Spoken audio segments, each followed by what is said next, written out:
Mark Ellison kicks off at Redfern Oval in this round 11, 1987 clash between the Rabbitohs and the Roosters. Slippery Steve Morris brings the ball back and he's met by a wall of red and green forwards. Now while there's a break in play, the Roosters have already kicked the penalty goal. I'm going to take you on a trip down memory lane and have a look at the old Redfern Oval. Now if you weren't around in the 80s, you wouldn't remember this. But for people like me that were, it's a magical place. And that's the old Wombats Hill for the Junior League games, and around here is where the Kenzo fans would sit. So if you're watching this, and you were around in this era, you might have been at this game. And you'll remember there was always a bit of mud in the middle. So LA lines up this, the old toe basher. And he makes no mistake. And you'll see the old Zetland canteen there where the Pepsi sign is. Let's pan around to the Hill squad, and the flags fly high on the hill. The old mighty red and green. And we're going to have a look at the iconic Redfern Oval scoreboard. There it is. It's 2-all. So let's get back to the action. Fennick to Blake. He's off the left foot again. He beats one. Then he just changes direction and beats the fullback. He's got Crookshank in support, but he doesn't need him and scores another try for the Bunnies. So that makes the score. Rabbitohs 6, Roosters 2. Play continues. The ball goes out to Phil Blake. He's got plenty of time, so he just slots a field goal. Casual as you like. And referee Mick Stone puts his arm in the air. The Rabbitohs now lead the Roosters, also known as the Evil Empire, 7 points to 2.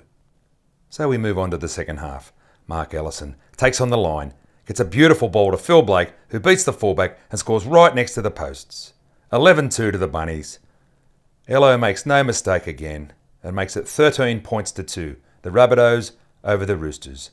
Now the scoreboard attendant is looking for the number 3. It's about to go in the frame. And there it is. And this Rabbitohs fan in the stand is pretty happy about it too.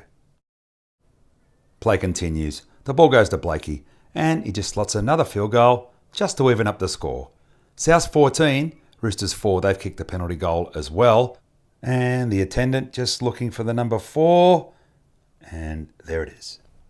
So just watch this play. It's end-to-end stuff. Now I'm Steve Mavin playing in the centres in this game. And spoiler alert, I don't score in this one. But watch Slippery Morris here. He goes up the sideline. He's away. Comes to the fullback and he puts it on the toe. Now he's chasing through, but Michael Blake, brother of Phil, is first on the scene. He dives on the ball. Now it should be a line dropout, but Mick Stone says play on. So Blakey brings it back. And it's a good run too. He takes it out and gives it to Red Judd, the late Red Judd. Rest in peace, mate. Champion guy. Mario gets into dummy half. Paul Cuz Roberts is there, and he sees the gap out wide, picks me up, and I'm away, straight back up the sideline where Slippery just ran.